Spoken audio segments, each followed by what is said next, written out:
Welcome to our Gita discussion this February 22nd. We'll be having a nice discussion about a very significant principle. Welcome to our Gita discussion this there was a little glitch there, so we'll have a very significant discussion about the principle of teacher. This is emphasized by Krishna in the 4th chapter of the 34th verse. But prior to that, there's a series of verses that we'll be discussing leading up into that principle. And basically, Krishna discussing about karma and action, how to purify or link up one's action to the Supreme through the process called sacrifice. But before we do that, we'll begin in our traditional way of chanting mantras that are in recognition of the teachers or teachers in our lives who are guiding us on our path.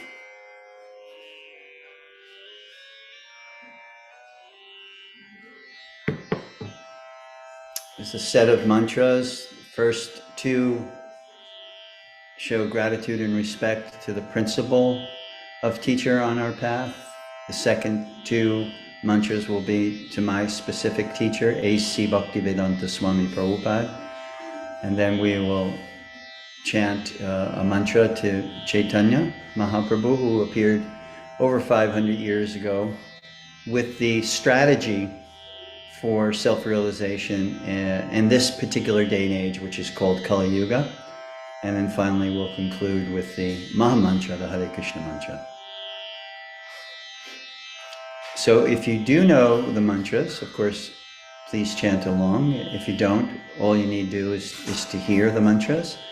And mantra, sound vibration is a very powerful force. So just the act of attentively hearing helps to purify the heart.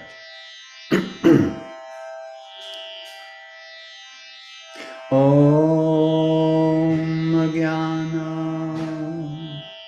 Timirandasya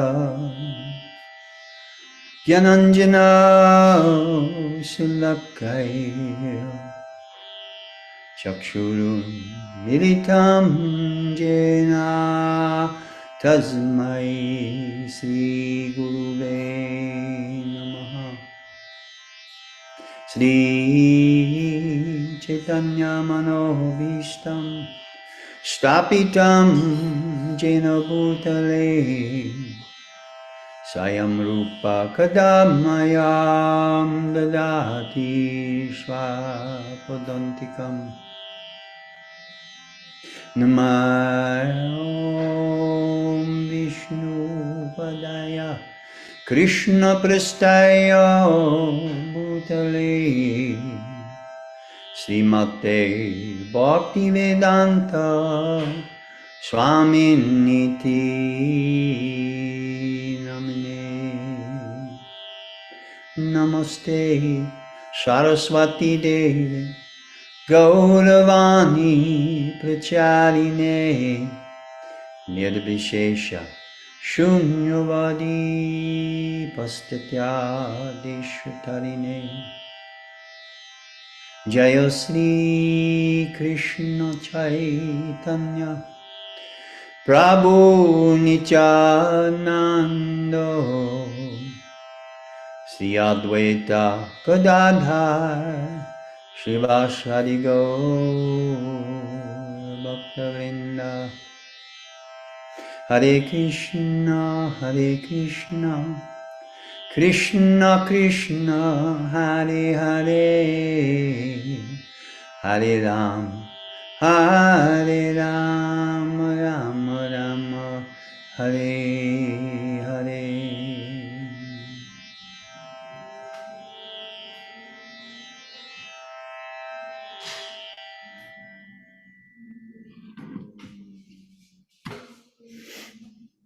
So I'm coming to you live from our new house. We just had a marathon moving in, still a ton of boxes, hither, thither, and yon. Much thanks to Sid for giving me some assistance and moving in and setting up. Greatly appreciated, for sure. But we are grateful. We are grateful for all that we have and all that we don't have.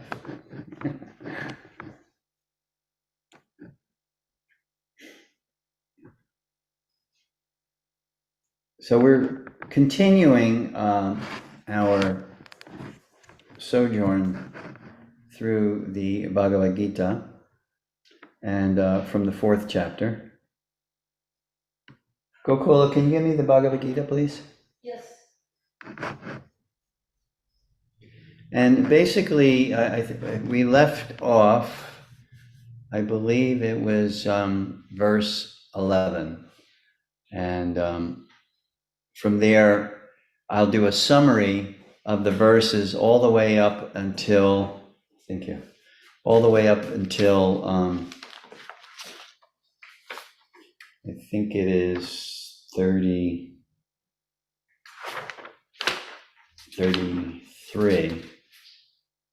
Yeah, 32.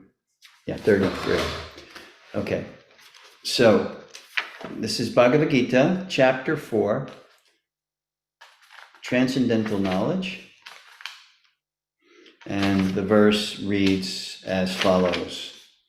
I'm going to repeat the last verse that we did because I really feel that this verse helps us to understand a lot about divinity.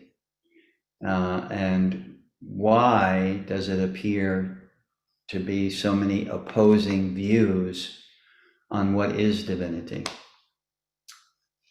This is text 11. Yeyata mam prapadyante tams tataiva bhajamyaham mama vartmanu vartante manushya partha sarvasaha. Translation: as all surrender unto me, I reward them accordingly. Everyone follows my path in all respects, O son of Pritha. So it's a very significant statement. Everyone follows my path in all respects. So Krishna here is not just saying some people follow the path, my path, but he says everyone follows. How is that possible? How is everyone? Some people are atheists. Some people, practice yoga, but have no real interest in the yogic philosophy about the nature of connection. So how is it? So we could see there are different categories of people in this world, and Krishna doesn't distinguish. He doesn't say some people follow my path.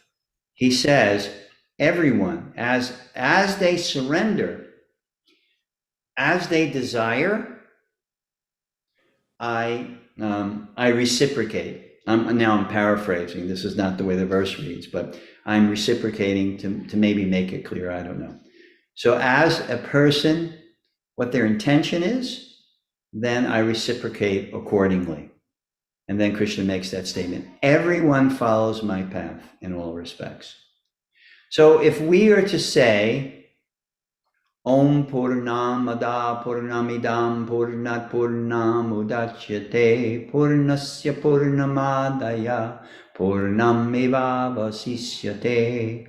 It's a very famous verse which states that the Supreme is perfect and complete, and all emanations which come from that divine Supreme One personality, all emanations which come from that source are also perfect and complete in and of themselves. So if we were to understand that, we can understand the principle that no matter if one is a total materialist, has no consideration about God, God's existence, or connecting with God, that person is still surrendering to an emanation called the material energy. Prakriti. If one is absorbed in Prakriti and reciprocating, acting in a Prakritic manner and getting the reciprocation which comes by acting as such, well, that's an emanation from Krishna. So Krishna is saying there, they are surrendering accordingly, and then I reciprocate accordingly. So what is the reciprocation? If one is acting within the material nature, solely and wholly, based on senses and sense object interaction, mind and mind object interaction. What are we talking? We're talking about that one is approaching the Supreme, knowingly or unknowingly, the emanation of the material energy, and there is a reciprocation, and that reciprocation is called the law of karma, action and reaction. So what's the reciprocation? You act in this world, not mindful at all of your connection with the Supreme, not considering that at all. And the reaction, the reciprocation, is what has been put into place by the Supreme, and that is within the realm of Prakriti. When one is in the realm of Prakriti, then one is subject to the laws of Prakriti, which is the laws of karma, action and reaction. So that's the reciprocation that anyone will get. So that's what Krishna is saying here. As you surrender accordingly, there's reciprocation. If someone, according to the principles of the Yoga Sutras, someone is engaged in the classical yoga system, the 8-step, the Ashtanga yoga system, or the Kriya yoga system, as espoused by Patanjali, then one is approaching the self. What is the nature of the self? The nature of the self is Brahman, a particle of Brahman, a finiteness of Brahman, not the infinite Brahman, but a finite particle of Brahman called Jiva. And Patanjali introduces a strategy or a system by which we can have a realization of that nature, that spiritual nature of the self. So certainly one follows the tenets of the classical yoga as dictated by Patanjali in his Yoga Sutras.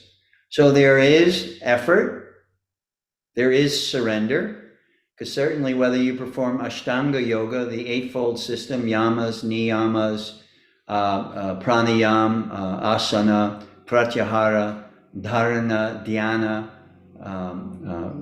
samadhi, whether you follow that system or you follow the principles of Kriya Yoga, Krishna calls it Karma Yoga in the Bhagavad Gita, where there's Ishwari Pranidhan and Tapasya, etc., then you are surrendering.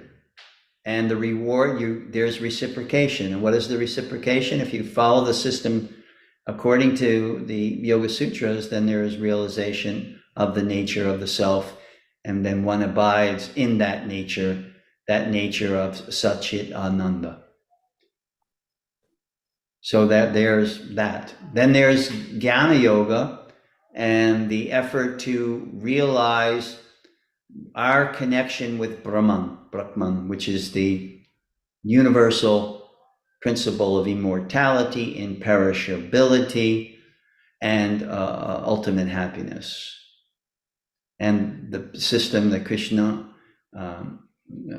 talks about, and also the system which is elaborated upon by Shankaracharya, is the Jnana Yoga system, and the realization that all living entities are Brahman, and that the nature of form and substance in this material world is nothing but an illusion.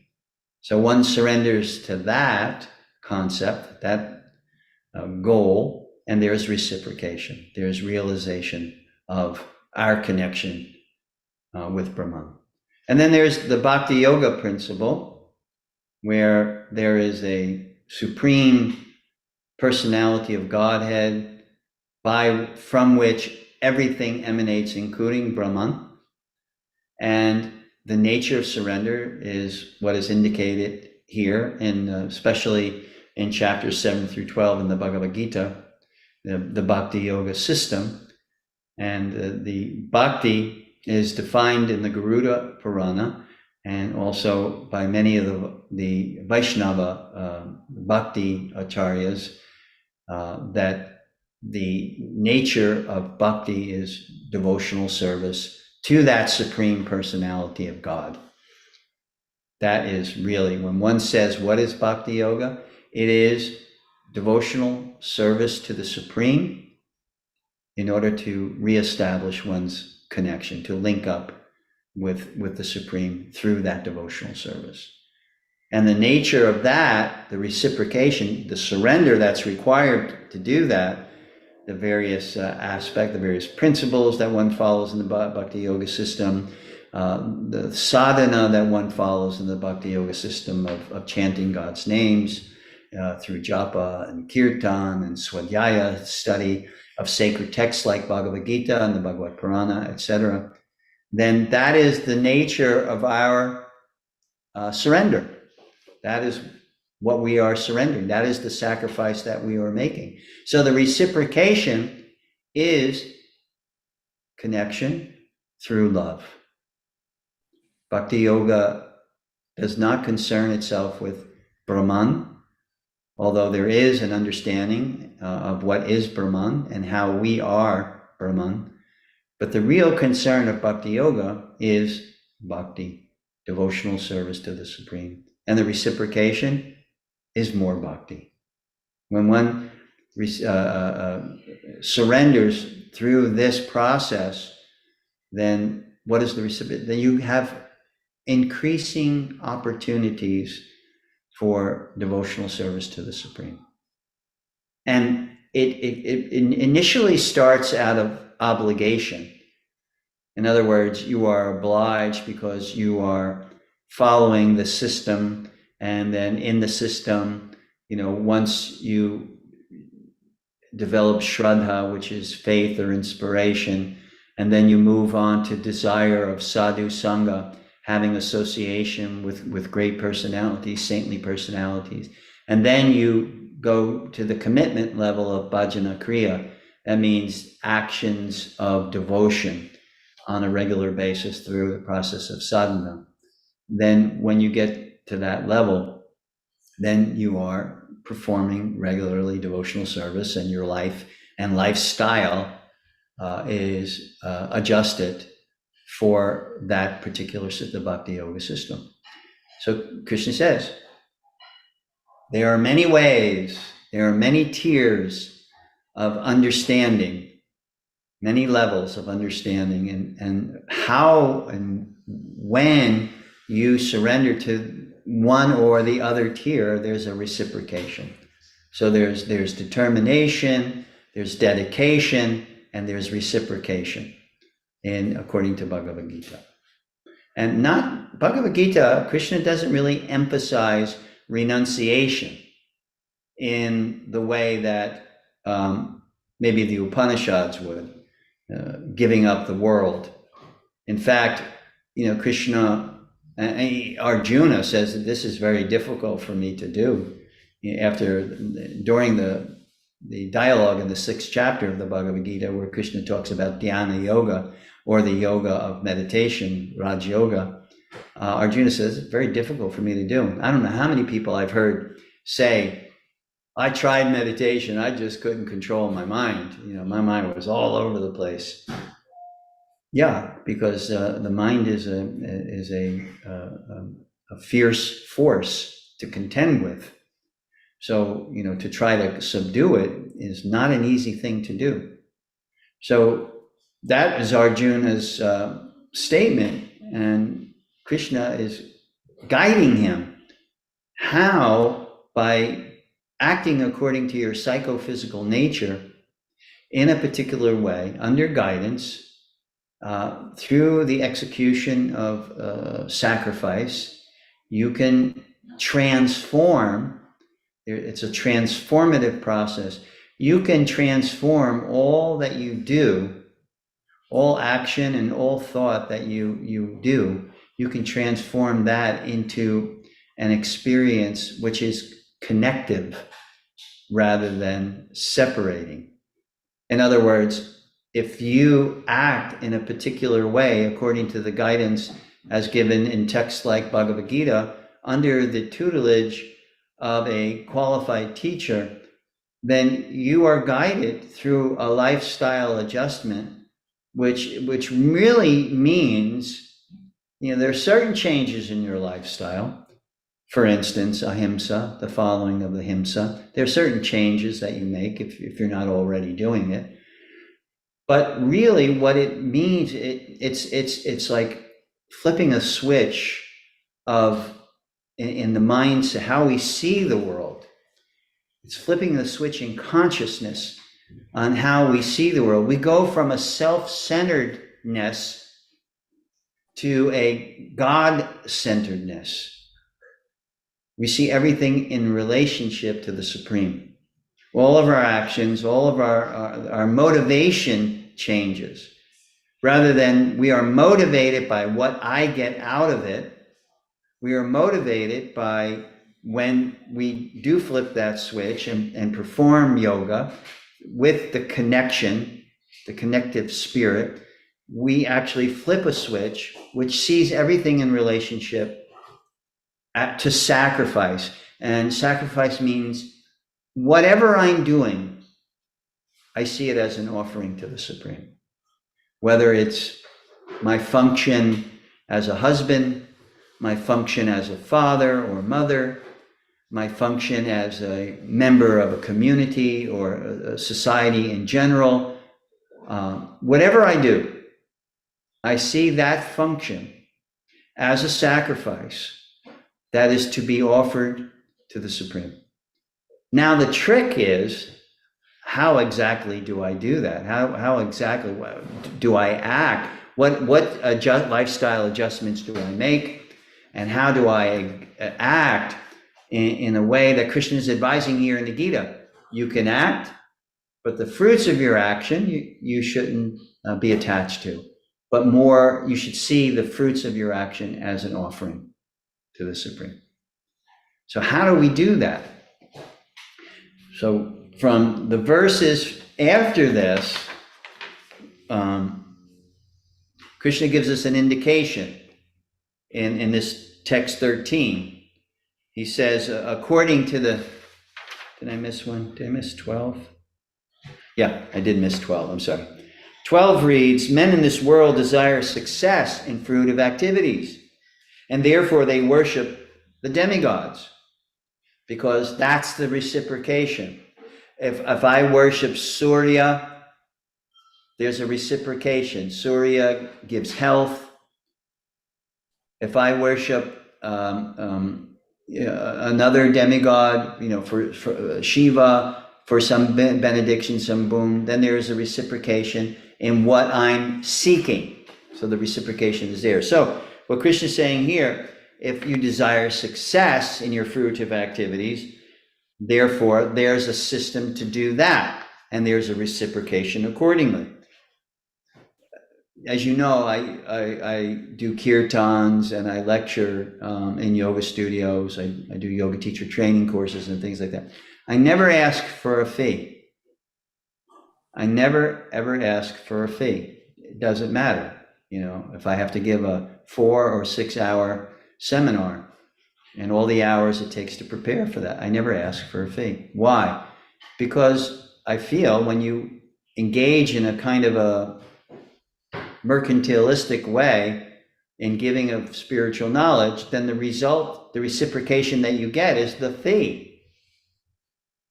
And I don't want that. I don't want that fee. I want the purification and the education and the ability to meditate on the Supreme. I want to perform my devotional service, my seva, my service to humanity by giving whatever has been bestowed upon me. And if there is some reciprocation, then that's fine. That's entirely on the student, not on me. So, this is, a consideration, how to transform. Certainly you can be a very charismatic, self-motivating speaker, a motivational speaker, and make a lot of money. There are people out there who make a lot of money doing that, but that's going to be the reciprocation. That's how they're approaching their life and what they do. And that's okay for them if they're happy with the reciprocation. The reciprocation I desire is just to purify my heart so that I'm able to understand how to serve the Supreme without any self-motivation or self-interest. So that may be also a desire, but at least I feel like it's unencumbered. It's not a desire that will shackle me. Jagnarta karmano nyatra lokoyam karma bandhana. It will be a sacrifice I'm making that is actually freeing, liberating, rather than binding. So quickly, of course, men get results from fruit of work. So again, how you approach the reciprocation can become quick and it can fulfill the desire that you have. According to the three modes of material nature, this is text 13, and the work associated with them, the four divisions of human society are created by me. And although I am the creator of the system, you should know that I am yet the non-doer, being unchangeable. So Krishna indicates that because there are gunas, the modes of material nature, the way the modes of material nature affect us is it has a psychophysical effect. And the psychophysical effect that it has on individuals can be categorized into four groups. And we're not talking caste system here. We're not talking your category by birth.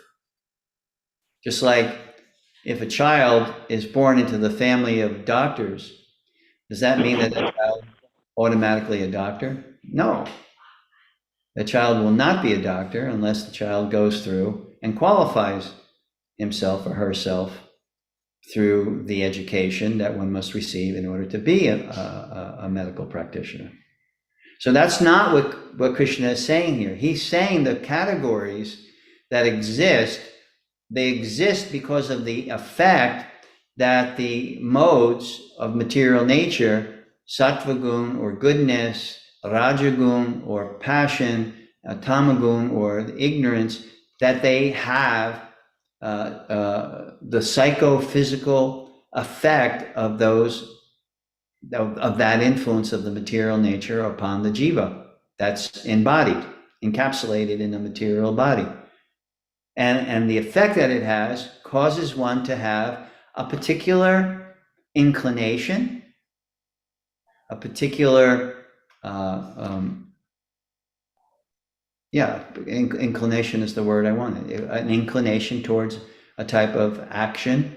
Also, there's a physical nature that comes with that. For instance, the one who is predominantly influenced by passion is usually considered a kshatriya or a warrior in the warrior frame of mind. And according to the Bhagavad Gita and other sacred texts in the Vedas, that each one of these categories has a specific look physically and also has a mindset, a particular mentality. One who is predominantly influenced by sattva-gun or goodness is more inclined towards teaching, philosophy, poetry, more inclined to peaceful mindset. This is the inclination. So Krishna is saying here, and then why he's saying it here is because he talks about the various types of sacrifices that one performs in the subsequent verses up until the point where we're going to talk about the principle of teacher. So these categories, and another reason that it's important to understand these categories, not only for self-understanding, because how many people have gotten into a job that they absolutely hate? How many people have joined the military and have had, breakdowns because it wasn't their nature? Or to do a job. I had one friend, his family really, really wanted him to be a lawyer, as did mine. They really wanted him to be a lawyer, and he became a lawyer. He went through all the austerities of becoming a lawyer and taking the bar exam, etc. And shortly after he passed the bar exam, he practiced law for a year, and he absolutely hated it. And then he took on the job that his father had. So it's really important to understand, our nature while we're embodied and while we're dealing with the karma that we bring to this world, the karmic reactions we bring to this world, and the samskaras we bring to this world, the deeply ingrained impressions that are with us due to what we've done in previous lives.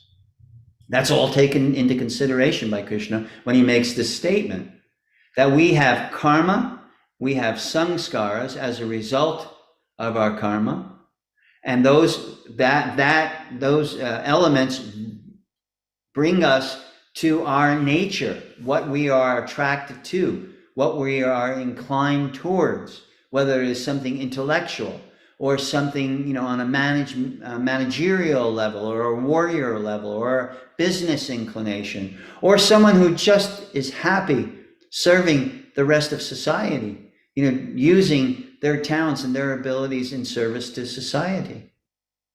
And when one really understands their nature and acts accordingly, then they're peaceful, they're happy.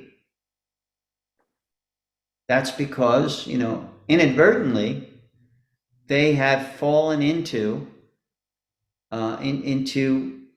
a job, an occupation, which is in accordance with their nature.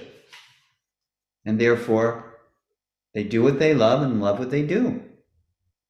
And that's, one of the secrets of existing in a syncretic way in this world.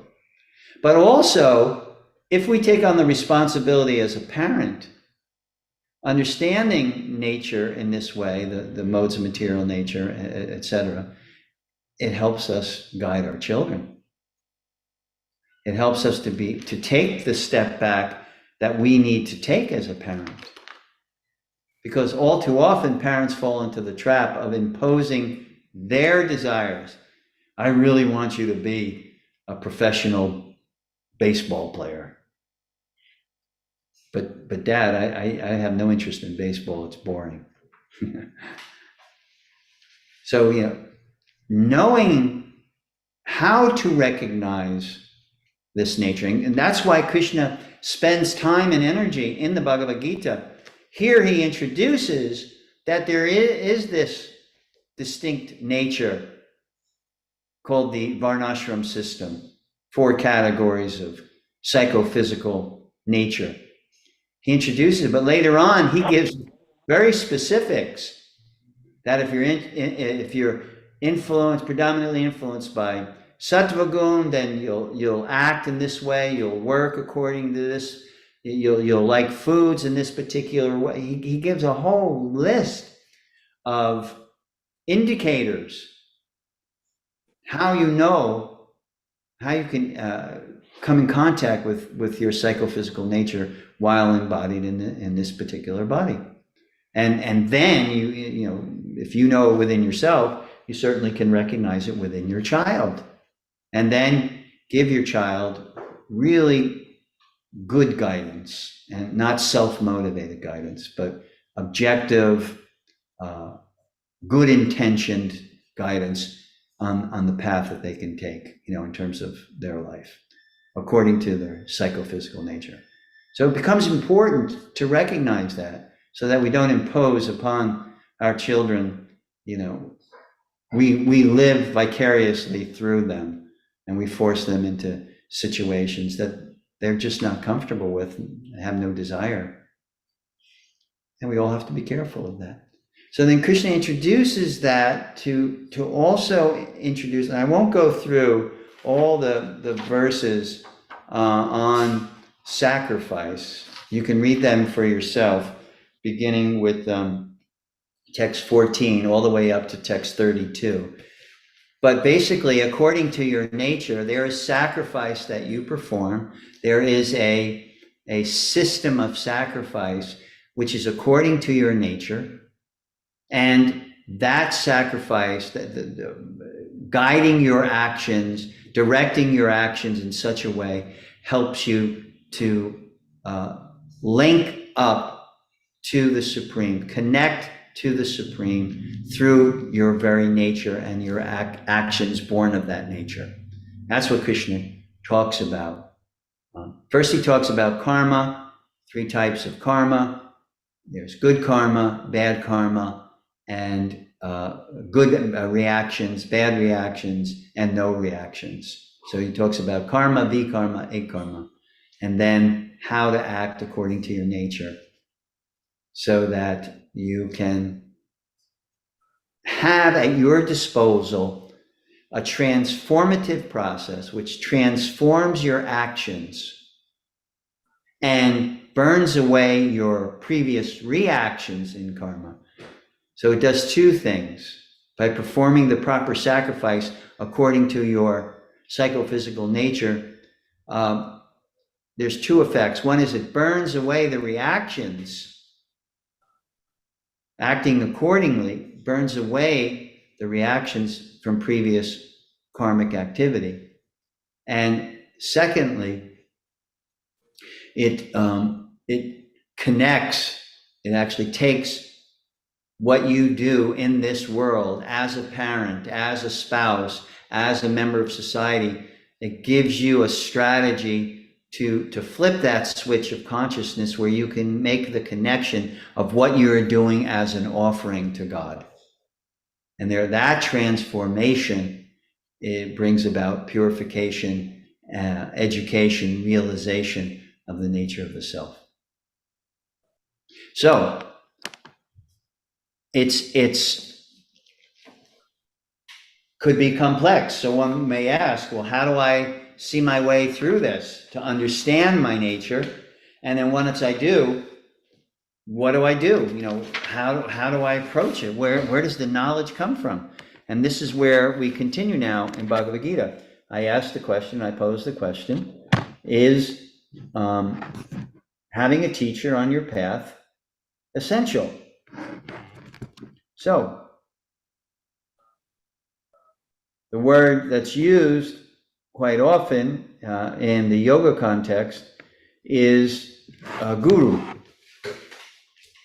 Guru means one who is weighty, heavy with knowledge, one who is qualified to teach. When one comes, I think I read this in the Mundaka Upanishad, it says the 5 signs of a qualified guru. In contact with that person, knowledge flourishes, sorrow diminishes, joy wells up without any reason, abundance dawns, and all talents naturally manifest.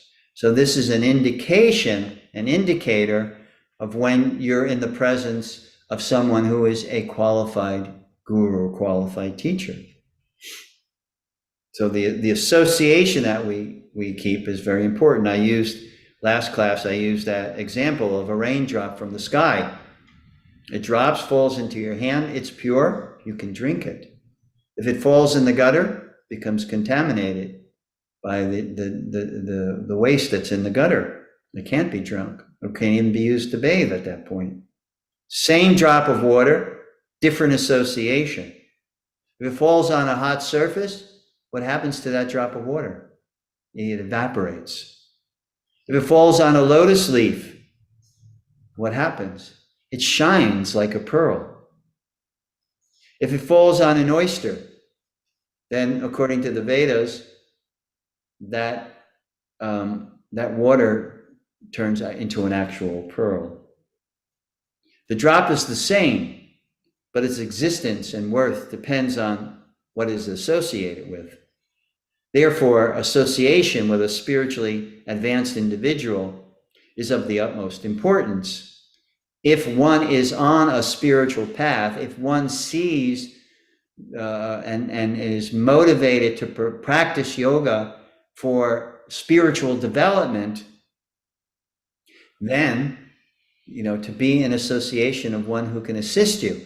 So we discussed about sacrifice, and that personality can give us guidance, about our true nature, can give us guidance about how to employ that nature, that psychophysical nature, in service to the Supreme, and thus the act, how to cultivate a mindset through Buddha Yoga.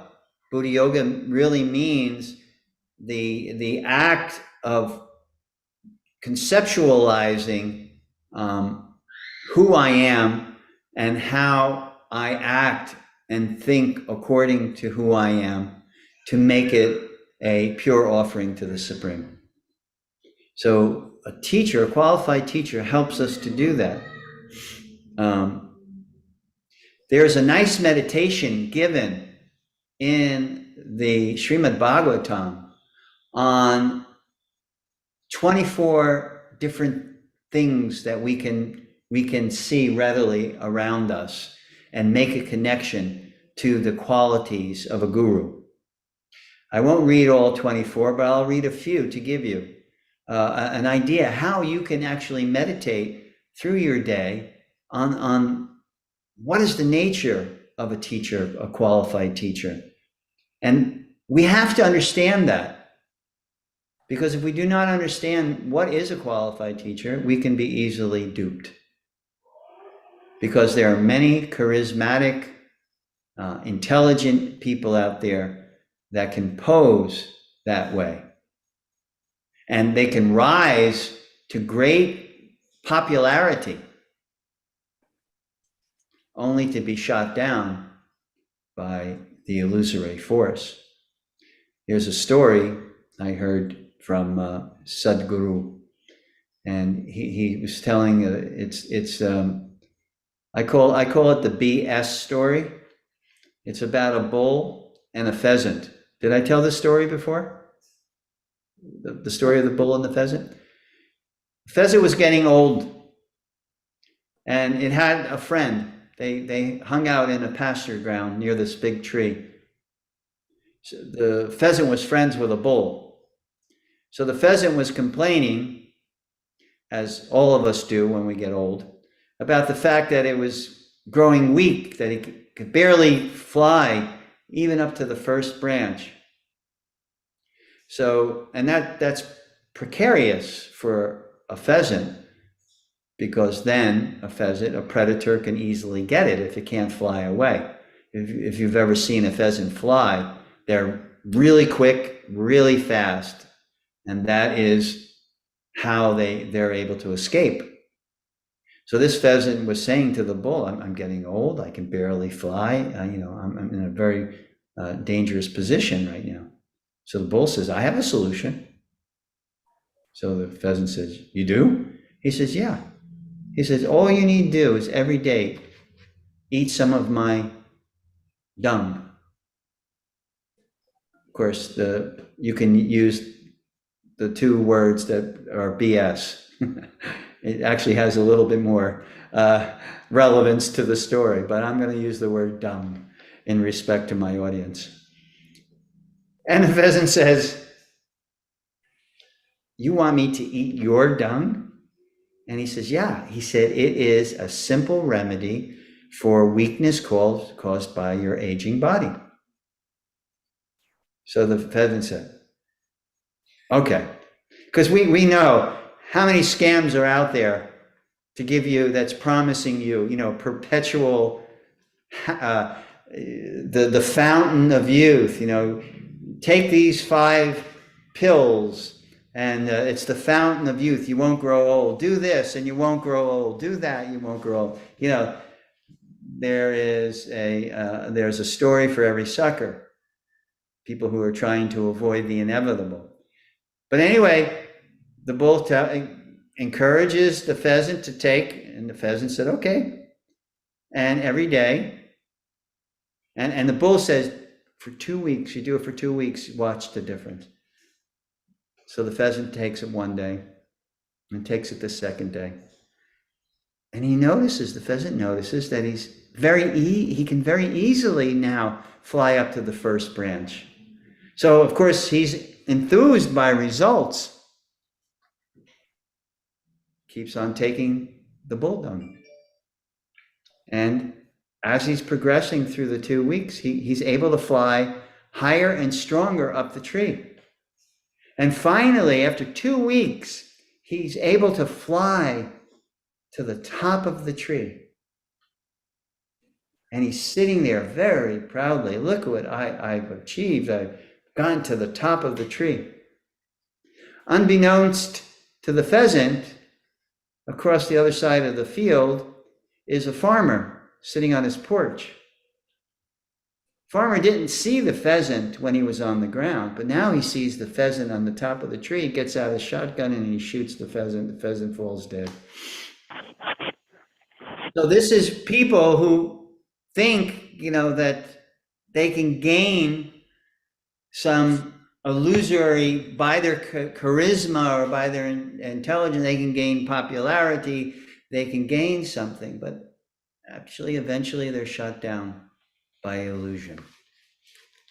So it's not that you go out and you find someone that's charismatic and saying the right things and making you laugh and saying witty things and winning. You have to see, do they walk the walk? Not only do they talk the talk. This is very important. So therefore, in order to recognize that person, you have to know what are the qualities of a teacher. It's not that a teacher is going to look like this or look like that. Teacher is going to act in a particular way, have access to knowledge that will help you to advance on your spiritual platform, on your spiritual path. So Krishna says in the Gita, in the 33rd verse, he says, "O chastiser of the enemy, the sacrifice performed in knowledge is better than mere sacrifice of material possessions." So having this knowledge, this guidance, how to act in this world according to your nature is better, Krishna is saying here. After all, O son of Pritha, all sacrifices of work culminate in transcendental knowledge, which means if it's performed correctly under the guidance of a qualified teacher, the result of that work will be transcendental knowledge.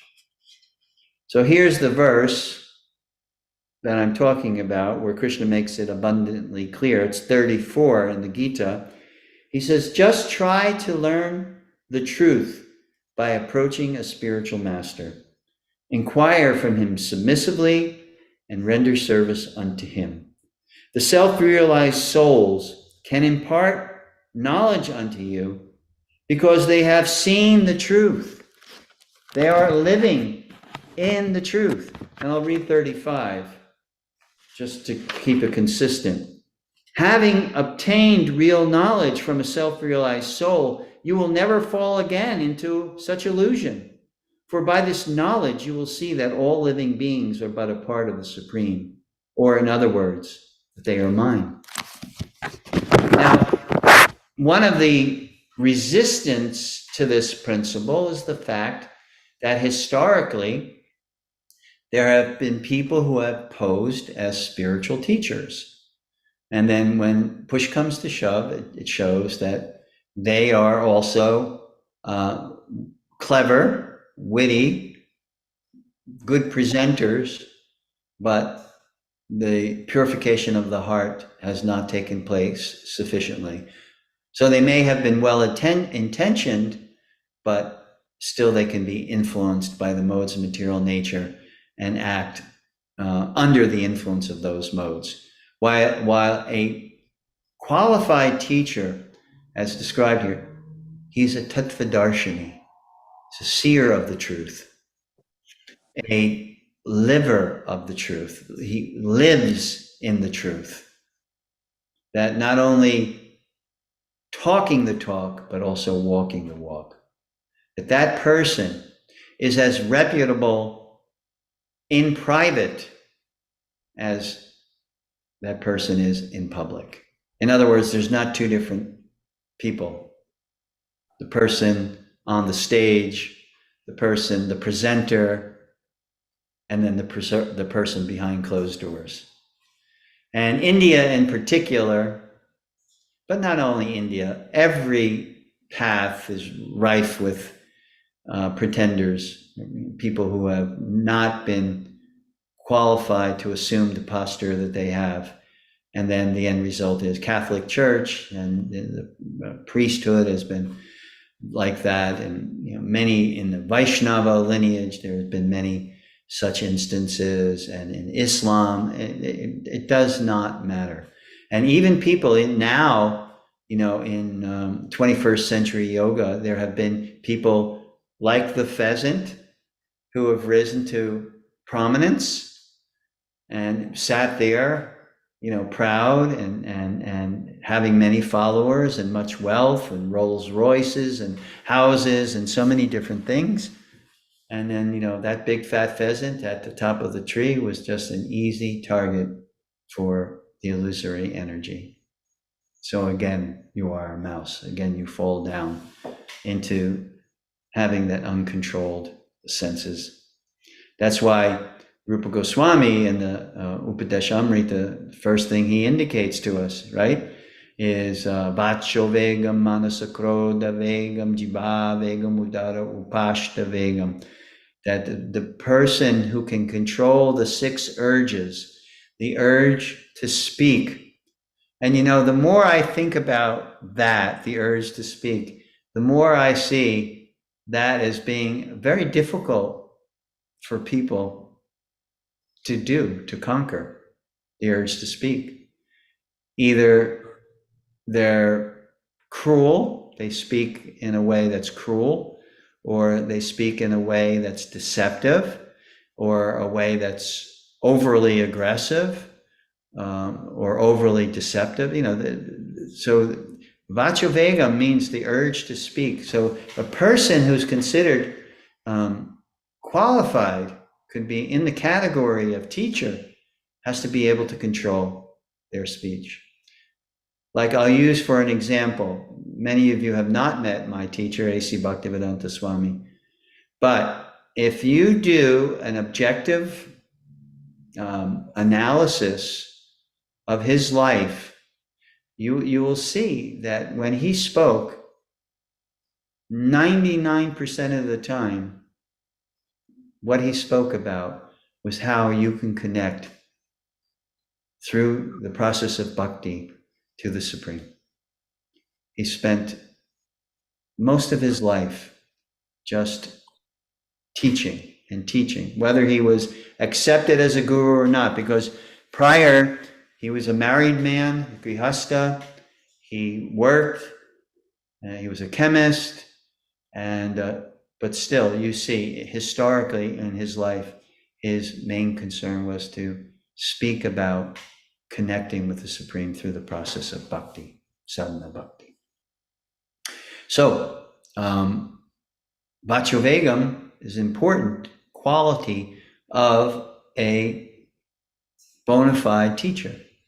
Vachovegam, Manasa Vegam. Manasa, mind, controlling the mind. What does that mean? Well, if you have the ability to step back, you could see that some of your thoughts are absolutely crazy. Our mind has an ability to produce or to churn out, very wild thoughts. So it's in any yogic system, there is an emphasis on controlling the mind. That is what Patanjali first says in the Yoga Sutras, right? He first says, now I am giving you this process as it was taught. And then what does he say? Yogas chitta britti narodaha. He gives the definition of yoga. Yoga is the stilling of the mind. That is yoga. And once one does that, then one can abide in the true nature of the self and experience the happiness of the self. So, Vachovegam, controlling speech, is one of the utmost characteristics of a qualified teacher. Manasavegam, controlling the mind, the ability to allow the thoughts to come but not create disturbance, not wreak havoc, that we can just let him come and go, pass through. What happens when we're uncontrolled? We latch onto them. We revel in them, even though, it's maybe a thought that you don't want to go there. You don't want to do, it's not correct. It's not proper. It's not going to lead you down the path of righteousness. You allow your mind to go there. But in a qualified teacher, the ability to control the mind is tantamount, of utmost importance. Third, so manasavega, krodha vega. What is krodha? Krodha means anger. If you cannot control your anger, what does Krishna say in the Bhagavad Gita? As one, dhyayato vishayam pungsa sangas teshu vijayate sangat sanjayate kama krodha vijayate krodha bhavati sangmohat smriti vibramad smriti brahmshad buddhi nasho buddhi nishad pranashati. Krishna gives like one of the most profound revelations about the psyche and what happens when you let it go. What you contemplate. That's why I say, if you have a thought and you revel in that thought, you contemplate that thought, even though you know it's not the best place to be, but you live in it. You revel in it. You just try to enjoy it and try to cultivate it, because where there's thinking, the next step to thinking is feeling. You think about something, then you become attached to it. And then that means you're developing a desire for it. And then there's willing. That's when you begin to act on it. It's a process. You don't immediately just, go there. It's a process. And if you allow yourself to be weakened and contemplate and develop the wrong attachments, it's very hard to check them, to go back and reconfigure the mind, because you kind of sit in that. Just like Arjuna, he could have sat in his depression and been overwhelmed, become a chronic depressive, but he did not choose to do that. He chose to use it as a catalyst to get out of it. So Krodha, Narottam Das Thakur, a great learned spiritual teacher in our bhakti lineage, said anger, he said, I remember this very clearly in one of the books that he wrote, Anger spoils everything. So whatever you can be cultivating, you could be building. Sometimes my son would, kids can do this, they'll take cups and they'll build a pyramid out of cups, right? And then one or two of the cups fall down and they get angry and they go, and they knock down the whole pyramid. Anger spoils everything. So a qualified teacher must be able to control their anger, control their urge to speak, the urge of the mind, the urge of anger. What's the next one? Jiva Vegam, the urge to eat. So we see in relationship to the tongue, that's why Bhaktivinoda Thakur says the tongue is the most voracious and difficult sense to control. Why? Because it can speak in a way that's destructive, and it could be out of control in terms of eating in a way that's destructive to our health, physical health, destructive to our mental well-being, all of these things. My wife's an Ayurvedic physician, and one of the first things that she asks when she interviews a patient, what is your diet like? When do you eat? How much do you eat? A lot of emphasis on diet and lifestyle. What do you eat? And when do you eat what you are eating? Much emphasis. Why? Because we often do not eat. We do not, we live to eat rather than eat to live. People get caught up in that. And you'll go here, if any of you have been to South Florida, you'll go to Del Rey, Atlantic Avenue. There's restaurants lining Atlantic Avenue, and then there's another place in the town where I live, Boca Raton. I live 1.5 miles away from Meisner Park, which is a beautiful park, and surrounding that park is an area with fancy restaurants, and people go there because it is an absolute necessity for their enjoyment. So they are living, especially as you get older, the power of the senses are weakening. One thing you can do is you can taste food. There may be other things you can't do when you get older, but you certainly can eat. And that's why you go to restaurants and you see Jiva Vegam in full blast. People are eating and talking about so many things. So that's why Jiva Vegam, the urge for the tongue. So a qualified teacher has the ability to control that urge. Jiva Vegam. By eating with regulation, eating the proper foods at the proper times. There's, according to Ayurveda, eating raw early in the morning is not good. A lot of people think that, I'm going to eat fruit in the morning, but your power of digestion, and Gokula, you can chime in if I say anything wrong about Ayurveda here, that your power of digestion is not very strong.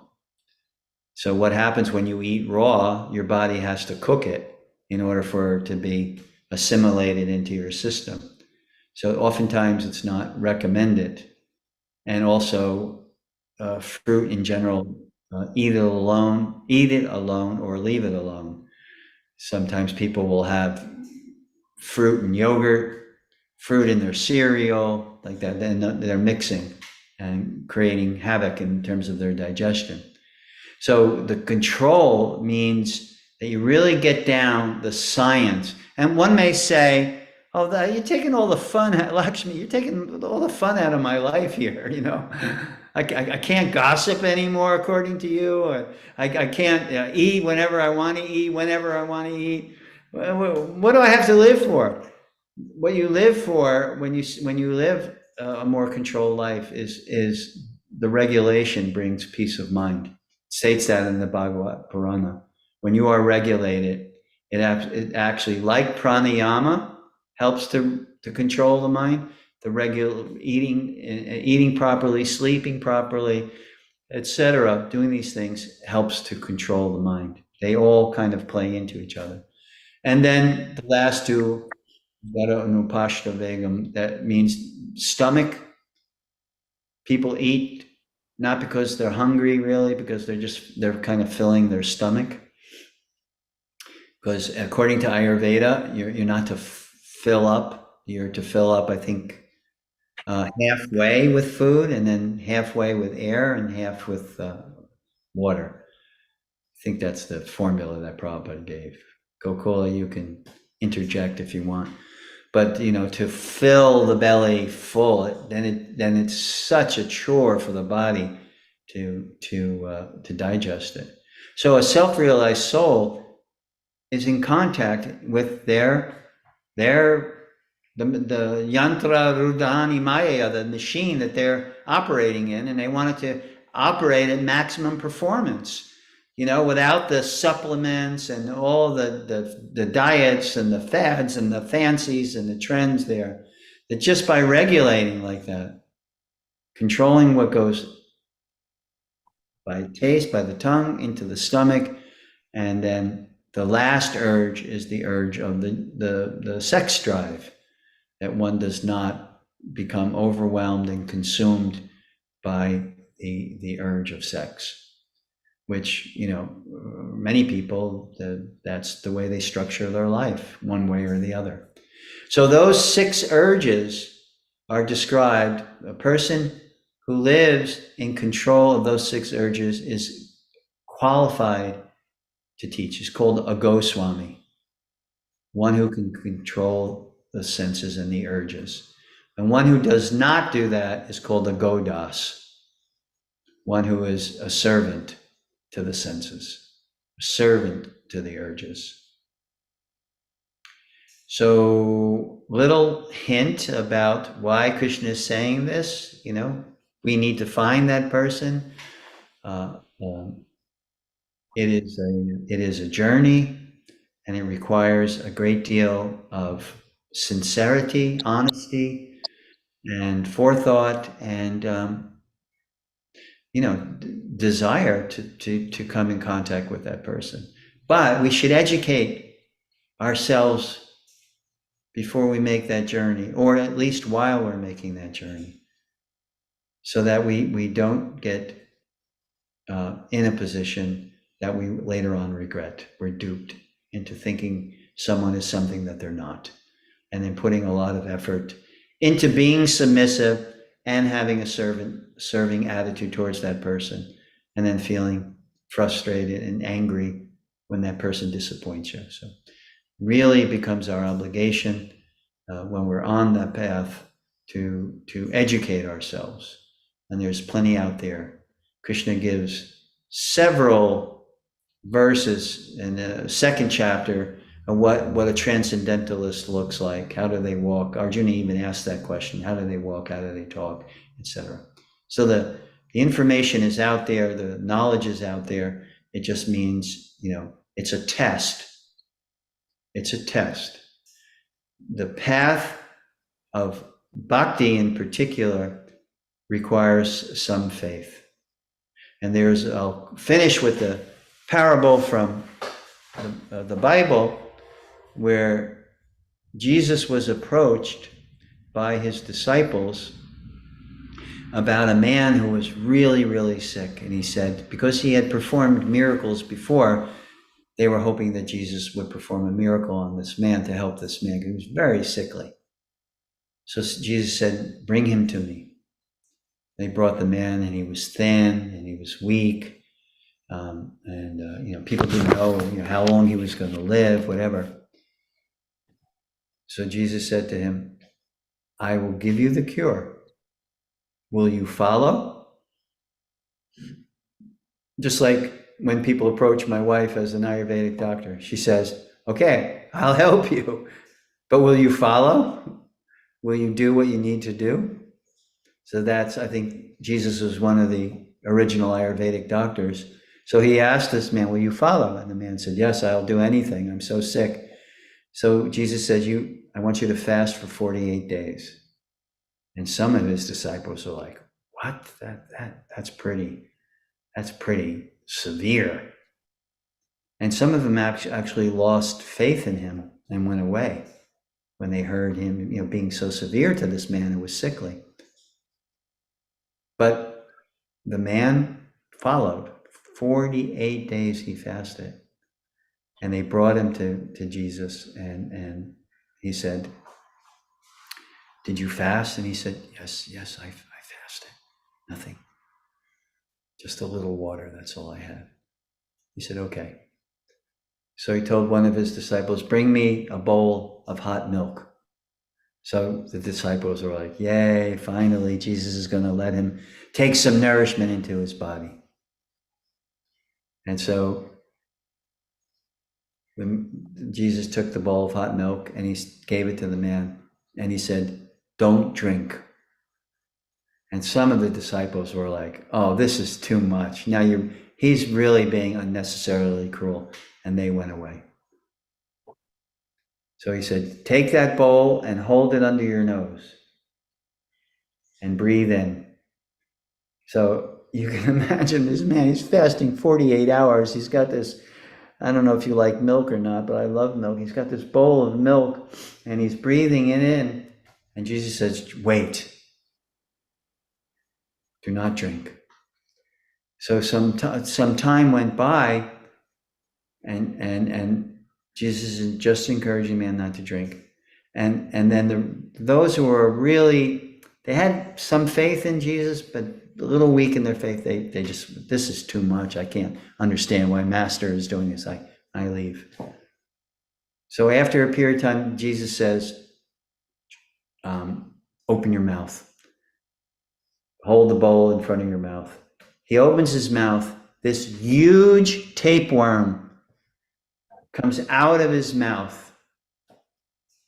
And Jesus takes 2 rocks and he puts the tapeworm in, and he smashes the tapeworm and pulls this huge tapeworm out of the man's mouth and stomach, because it was big. They can get quite big. And the man was cured. So the moral of the story is the man was cured because he had faith in what Jesus was instructing him to do. So similarly, if we are fortunate to find that person who meets the qualifications, there will be times when you have to cultivate faith in those instructions, because sometimes you may not understand those instructions.